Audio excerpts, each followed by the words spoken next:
Halo Susi, apa kabar? Baik? Baik dong, meskipun hari ini baju saya merah, tapi ternyata ISG menggelegar hari ini ya.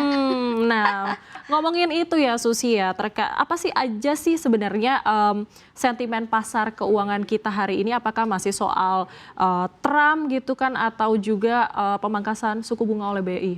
Ya pasti ternyata dalam pekan ini kita menyambut bullish ya ISG kita, karena memang satu sisi banyak sentimen positif gitu, apalagi nanti menjelang rilis data keuangan yang memang sudah pada rilis tuh ya untuk kinerja di semester 1. Tapi memang benar yang Sarah sebutkan tadi, di mana kan harapan investor kan dari bulan lalu bahwa BI itu harus memangkas suku bunga. Karena satu sisi gini, kemarin meskipun BI itu memangkas suku bunga, mungkin teman-teman perhatikan ternyata saham perbankan tuh geraknya nggak banyak, bahkan cenderung stagnan. Karena satu sisi ternyata pertumbuhan kredit kita selain BI mengumumkan pemangkasan suku bunga, ternyata pertumbuhan kredit kita itu sebenarnya turun ya Sarah. Dari 8,8 terus turun menjadi 8,4 di bulan Juni, periode Juni kemarin hanya 7,7%. Padahal targetnya BI itu di 8 hingga 11%. Sebelumnya itu 11 hingga 13%, kemudian diturunin. Nah sekarang udah di bawah targetnya BI. Makanya mungkin teman-teman perhatikan hari ini saham-saham perbankan geraknya juga nggak cukup volatile ya dibandingkan dengan properti dan juga teknologi. Kemudian ditambah lagi tarif kita ternyata sudah turun ya dari 32% menjadi 19%. Mungkin kan Pak Prabowo sendiri masih menjalankan negosiasi lainnya. Karena kan kita untuk kirim barang kena tarif. Tapi US kirim barang ke kita itu nggak kena tarif loh. Nah harapannya ada negosiasi yang memang bukan hanya menguntungkan pasar Amerika saja, tapi juga pasar tanah air juga. Oke Susi, apakah penguatan dari IHSG ini masih akan bisa berlanjut begitu beberapa hari ke depan, dan apakah dana asing ini berpeluang untuk masuk ke bursa saham Indonesia? Nah, karena kebetulan perdagangan sisa hari ini dan juga esok hari, saya yakin sekali, saya masih optimis bahwa kita bisa ditutup happy ending gitu ya, masih bullish di sepekan ini. Karena satu sisi memang kemarin sebenarnya sudah kelihatan sih net sell asingnya itu cukup banyak, terutama di saham-saham perbankan. Tapi hari ini sudah nampak kelihatan bahwa asing ini udah mulai balik lagi gitu. Karena salah satu sentimennya memang kalau kita lihat pertumbuhan kreditnya memang masih jelek gitu ya. Tapi satu sisi valuasinya itu masih banyak yang murah loh, perlu dicatat untuk terutama saham-saham big caps. Oke, Susi, ini terkait tarif. Ini kan Presiden Prabowo ini bilang kalau dia akan mencoba nego lagi gitu ya ke Trump. Apakah hal ini masih akan jadi sentimen utama juga untuk pasar keuangan nih? Iya tentu saja, karena kan satu sisi gini loh, sebenarnya hasil negosiasi yang sudah terjadi gitu ya, 32 ke 19%, tapi kita ke US itu 0%. Itu sebenarnya kan menjadi hal negatif sebenarnya buat para masyarakat yang memandang, loh kok kita dikenakan tarif 19%, tapi kok US itu nggak kena tarif. Udah gitu ada kewajiban lainnya, kita harus mengambil beberapa produk-produk energi dan juga pertanian gitu ya dalam perjanjian tersebut dari Amerika Serikat. Makanya kita menanti lagi, negosiasi lagi, apa yang kira-kira bisa diambil untung untuk Indonesia, kan tarifnya 0%. Apakah dari pihak Amerika Serikat harus memiliki kewajiban juga membeli dari beberapa sektor-sektor terutama energi juga, ataupun dari bahan-bahan pertanian kita juga, ataupun perkebunan. Nah kita tinggal nunggu negosiasinya nih, karena memang hal ini tentu saja akan mempengaruhi pergerakan pasar hingga akhir Juli nanti. Oke, Susi, ini kita kembali ke soal suku bunga ya. Apakah pemangkasan suku bunga tersebut itu akan jadi sentimen positif bagi fundamental emiten perbankan ke depan? Karena mungkin penyaluran kredit ini akan terdorong dengan suku bunga yang lebih rendah begitu. Iya tentu saja. Sekarang kan suku bunga yang saya sebutkan tadi ya Sarah, itu hanya tercatat 7,7% saja.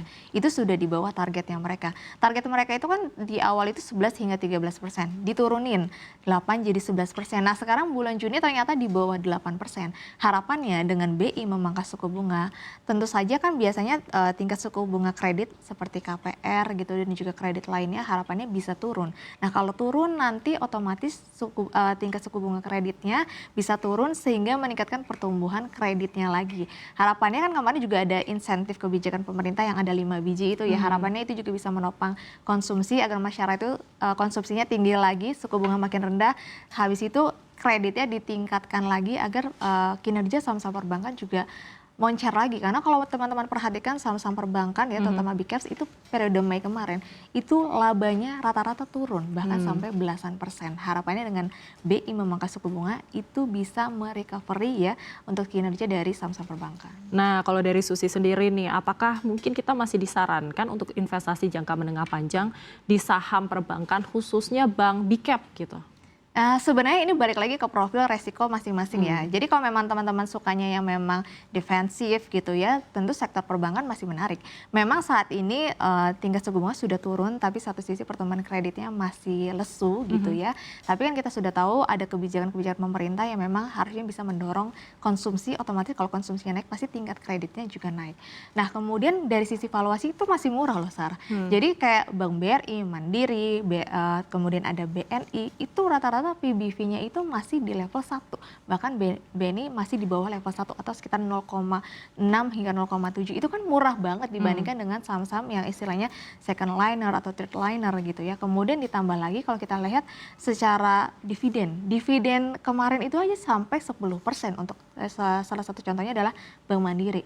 Nah, ini dari dividen aja sebenarnya udah cukup besar ya, 10% karena menurut saya itu dividen yang cukup besar ya, terutama untuk sektor di perbankan. Karena kita ketahui kan dividennya dinaikkan karena memang harus kontribusi ke Danantara. Jadi menurut saya harusnya proyeksinya prospeknya masih cukup baik dengan sekarang BI yang sudah lakukan, insentif-insentif pemerintah yang dilakukan, harapannya bisa menopang terutama untuk tingkat kredit di sektor perbankan. Nah, kalau itu kan sektor perbankan. Kalau misalnya sektor-sektor lain gimana nih Susi? Mungkin yang terkait erat dengan suku bunga, mungkin seperti properti dan juga teknologi bagaimana menurut Susi sendiri? Nah, kalau teman-teman perhatikan hari ini teknologi itu naiknya hingga 6,73% nih Sarah. Tapi sayangnya properti hari ini agak sedikit lesu ya, turun 0,32%. Karena kalau kita perhatikan properti itu kemarin naiknya. Saham-saham properti habis BI mengumumkan pangkas suku bunga tuh saham-saham properti sudah mulai naik tuh. Tapi hari ini memang cenderung lesu. Tapi kalau saya lihat hari ini untuk teknologi naiknya luar biasa ya. Hari ini memang kenaikan ISG salah satunya ditopang juga oleh Gotoh ya. Hari ini yang naik memang nggak begitu signifikan, hampir 2%. Kemudian ada DCI Indonesia nih yang dimana harga sahamnya nih paling mahal ya. Kalau kita lihat ini sekarang bahkan naiknya ARA ya, naik 20%. Jadi menurut saya dengan BI memangkas suku bunga, tentu saja beban operasional gitu ya, kos-kos yang memang ada di teknologi yang berkaitan dengan erat tingkat suku bunga tinggi, ketika suku bunganya turun, tentu saja ini kan beban operasionalnya makin rendah, makin turun. Jadi tentu saja menjadi kabar baik bagi sektor teknologi. Makanya hari ini sektor teknologi akhirnya mulai pesta kembali nih, bahkan kompak menguat.